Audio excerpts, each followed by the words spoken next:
mempelai laki-laki, mengkabul atau menerima nikahnya seorang perempuan. Berarti tanggung jawab seorang bapak yang tadinya dipikul oleh ayahnya dilepaskan dan diberikan kepada mempelai laki-laki selaku imamnya. Ini adalah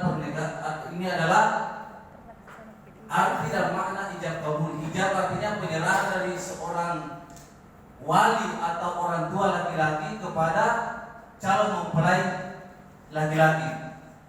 Jadi tadi bapaknya yang paling afdal itu menikahkan putrinya adalah bapaknya sendiri. Kalau memang ada hal-hal yang sampai diserahkan oleh hakim itu diperbolehkan. Akan tetapi yang paling afdal adalah wali langsungnya perempuan. Jadi ijabnya harus diucapkan oleh orang tua perempuan. Kemudian kabul, saat dia menerima, pada saat itulah tanggung jawab seorang wali yang pada tadinya adalah orang tuanya diserahkan langsung kepada suami. Jadi untuk mendidik seorang istri ke depannya memerlukan ilmu, terutama sekali ilmu agama. Pada kesempatan yang berbahagia ini mungkin ini adalah kesempatan yang pertama yang diberikan langsung oleh penyelenggara sidang hari ini, itu Al-Quran.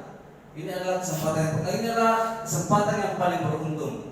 Sebab Al-Quran ini bukan hanya simbol, Al-Quran ini bukan hanya sekedar seremonial belaka diberikan, tetapi mempunyai makna yang sangat mendalam. Dan kita harus ketahui Bapak Ibu sekalian, hanya dengan bimbingan Al-Quran dan Al-Hadis itu yang diserahkan tadi yang akan menyelamatkan kita dunia wal akhirat.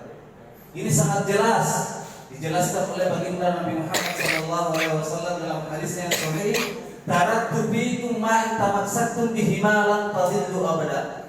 Aku hanya meninggalkan kepada umatku dua perkara. Apabila umatku berpegang kepada kedua perkara tadi, lan tadillu abada, tidak akan tersesat dunia wal akhirat. Apa itu? Adalah kitab Allahi wa sunnah Rasul. Itu Al-Quran ini yang diberikan tadi. Jadi didik istri kita, didik anak-anak kita dengan didikan Al-Quran. Inilah yang akan menyelamatkan kita dunia wal akhirat. Dunia ini hanya sementara Bapak Ibu sekalian. Pangkat yang kita sandang hanya sementara. Suatu saat kita akan kembali menghadap kepada kehadiran Allah Subhanahu wa taala. Yang kita bisa pertanggungjawabkan kehidupan kita hanyalah yang sesuai dengan Al-Quran. Selebihnya itu akan diberikan imbalan dan balasan oleh Allah Subhanahu wa taala. Faman ya'mal mithqala dzarratin khairan yarah. Siapa yang di dunia waktu hidupnya ya'mal mithqala dzarratin khairan, yang berbuat kebajikan sebesar biji zarah pun Allah akan balas pada hari itu. Sebaliknya Bapak Ibu, wa may ya'mal mithqala dzarratin syarran yarah. Sebaliknya siapa yang pernah berbuat amal keburukan sekecil apapun itu Allah akan balas. Jadi ayat ini sangat syarat makna di dalamnya. Yang pertama kita ambil sebagai kita anggota Polri. Jangan gunakan seragam kita sebagai seragam untuk melakukan kewenangan-kewenangan. Jangan lakukan kewenangan yang ada di dalam kita ini untuk melakukan segalanya yang penting kita mau. Jangan Bapak Ibu sekalian. Karena suatu saat kita nanti akan dipertanggungjawabkan di sisi Allah Subhanahu wa taala. Semua nanti di hadapan Allah Subhanahu wa taala sama. Tidak ada yang membedakan kita, baik itu derajat kita di dunia mulia ataupun kita hina-hina di dunia, itu tidak membedakan kita di hadapan Allah Subhanahu wa taala, kecuali apa yang ada di dalam hati kita itu, kalbu hati kita.